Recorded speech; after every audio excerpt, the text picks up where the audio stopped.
Hello everyone and welcome to Tabir production.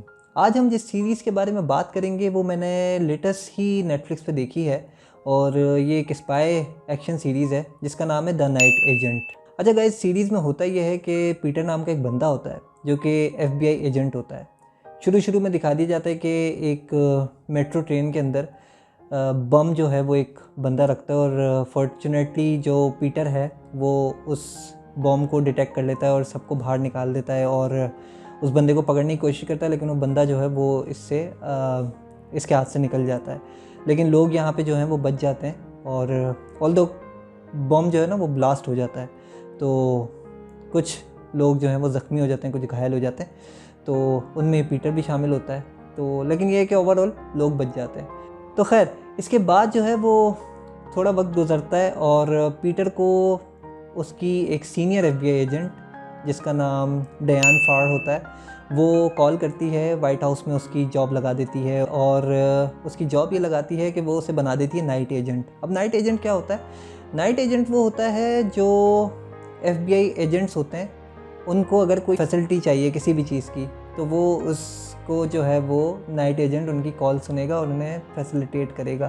खैर डयान फार जो है वो उसे नाइट एजेंट पे रखवा देती है और कहती है कि आप जो है वो वाइट हाउस में रहो और ये एक फ़ोन है जो कि बचता नहीं है, लेकिन फिर भी हमें फॉर्मेलिटी पूरी करनी है और आप जो है वो इस यहाँ पे नाइट एजेंट की जॉब करो। तो जिस दिन उसे वो रखवाती है उसी दिन जो है वो फ़ोन बच जाता है। और फ़ोन की दूसरी तरफ है रोज़ जो बंदी है ये बेसिकली मेन लीड है इस पूरी सीरीज़ की। अब रोज़ जो है वो आई है अपने अंकल एंड आंटी के पास रहने। क्यों आई है? वो ज़ाहिर सी बात है उसकी कोई कंपनी थी जिसको अटैक हो गया था, साइबर अटैक हो गया था, तो वो बैंक करप्ट हो गई थी, तो वो अपने आंटी और अंकल के पास आई है, वो उनके पास रहने आती है। तो रॉस उसे कॉल करती है और कॉल करने का मकसद ये होता है कि उसके अंकल एंड आंटी को किसी ने मार दिया है और उसके अंकल एंड आंटी ने जो है वो उससे कहा था कि तुम जो है वो इस नंबर पे कॉल करो, और वो नंबर जाके मिलता है सीधा पीटर को वाइट हाउस में। तो पीटर उसे बचा लेता है, उसे बचाने के लिए फिर एक टीम भेजता है। तो खैर वो उसे बचा लेता है। अब जब वो स्कॉट करके लेके आ रही होती है टीम तो उसे जो दो किलर्स थे ना वो दिखते हैं, एक है एलन और एक है डेल। तो खैर ये बंदी जो है वो पीटर के पास पहुंच जाती है और आई विटनेस बन जाती है इस पूरे जो सिनेरियो था। और अब ये लोग रिसर्च करते हैं पीटर और रॉस कि इसके अंकल एंड आंटी के पास ऐसे क्या राज थे जिसकी वजह से इन दोनों की जान गई।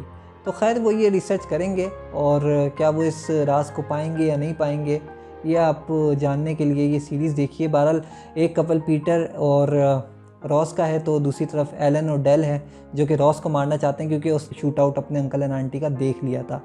तो अब जाहिर सी बात है वो क्योंकि उन दोनों को पहचानती है तो उसका ख़त्म करना इनका मकसद है, एलन और डेल का। अब ये किस तरह से इनको तंग करते हैं वो यार एक बहुत अमेजिंग सा सीन है। मतलब इनके बड़े ज़बरदस्त सीन होते हैं। ये होटल में जाते हैं, वो इनके पीछे आ जाते हैं मारने, और मतलब ये जब कार में जा रहे होते हैं तो कार चेसिंग में इनका पीछा कर रहे होते हैं। बड़ा यार बड़े ज़बरदस्त सीन्स हैं उनके, ख़ासतौर से जो कार चेसिंग वाले सीन्स हैं ना वो बहुत ज़बरदस्त हैं।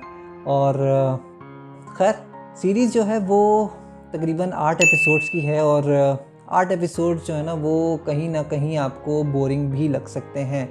वो इसलिए बोरिंग लग सकते हैं क्योंकि 2 एपिसोड्स तक तो आपको जो है ना वो ग्रिप बहुत ज़बरदस्त मिलेगी। जैसा मैंने बताया कार चेजिंग सीन्स थे और एक सीन था जब वो उसे कंफर्ट कर रहा होता है तो वो उसे कहता है कि यार तुम ना क्लोजेट में छुप जाओ, और वो जिस तरह से वो जो सीन उसको यार उसकी जो शूटिंग हुई है ना दैट वाज अमेजिंग, बहुत ज़बरदस्त सीन था वो। और लेकिन 2 एपिसोड्स के बाद आपको थोड़ा सा जो है ना वो 3-4 एपिसोड्स बोर करा सकता है। वो इसलिए क्योंकि इस सीरीज़ के अंदर कुछ पॉलिटिकल इश्यूज़ के ऊपर डिस्कस की गई है। यार ये पॉलिटिकल इश्यूज़ का जो मसला है ना ये हर जगह है। ये मतलब जो है ना कुर्सी की जो जंग है और अपना उल्लू सीधा करने की जो चक्कर होता है ना ये हर जगह होता है। तो खैर ये इस सीरीज़ में भी है और इसी की वजह से थोड़ी सीरीज़ बोर भी हो जाती है। टू बी ऑनेस्ट मुझे तो बोर लगी थी एक टाइम के बाद, लेकिन फिर एंड के एपिसोड्स जो हैं वो ग्रिप जो है ना वो बनाते हैं। अच्छा बात कर लेते हैं, थोड़ा इमोशंस मोमेंट भी इसके अंदर हैं।